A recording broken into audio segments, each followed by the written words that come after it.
up because we've got a wild temperature ride heading our way, even within not just the next 7 days, but the next 24 to 36 hours. We're going from jacket weather this afternoon to probably short sleeve weather by tomorrow afternoon. We've got the high at 53 for today, 69 for the high on Friday, so closing in on 70.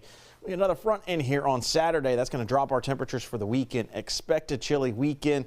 And yeah, we could even see maybe that S word in the forecast too. And then you see how we rebound and then drop and then rebound. We're in this pattern right now where we're on the western edge of a dip in the jet stream, a trough that's across the eastern half of the country. So what happens here is as these Arctic blasts occur for the eastern half of the country, we're getting clipped by them. And it's numerous how many we've seen.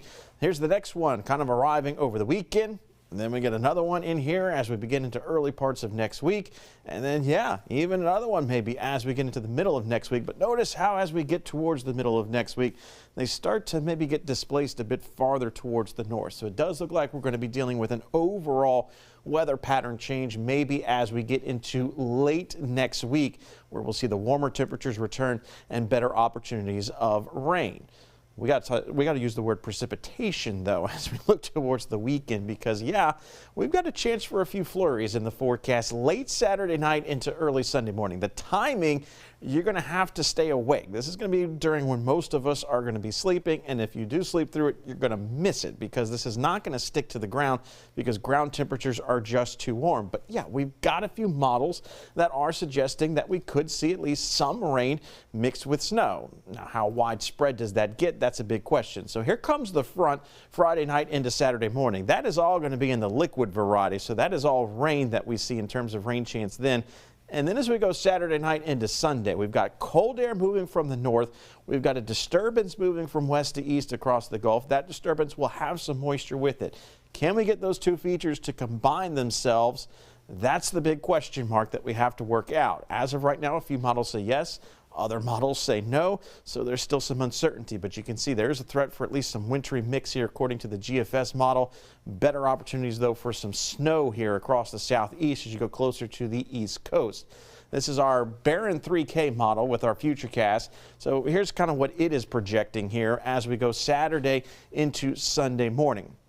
Notice the moisture stream here kind of working in along the coast.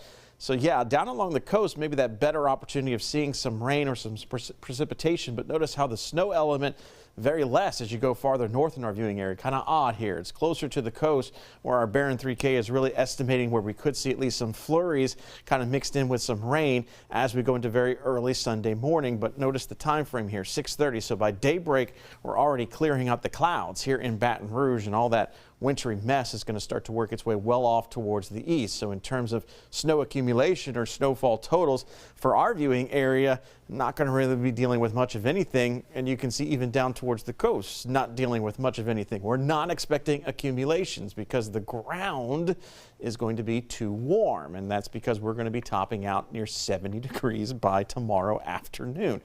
This is our graph model. This is Futurecast. Notice the moisture here showing in the way of cloud cover. It shows no precipitation and it moves all that out before the cold air gets here. So it doesn't even have rain, let alone any snow potential for the graph model. So that's just kind of what we're dealing with and trying to figure out what's going to happen and what's going on.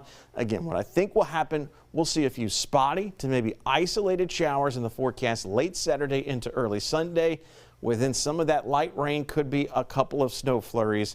And it's not going to stick to the ground. No, unfortunately, you won't be able to build a snowman. But it's still going to be a cold weekend, so be sure to bundle up. Temperatures only in the 50s Saturday, and we may not even get into the 50s on Sunday. We do have a few light freezes kind of sprinkled in, so we're taking care of people, pets, and plants kind of over the weekend and into the early part of next week, including Martin Luther King Jr. Day Monday morning.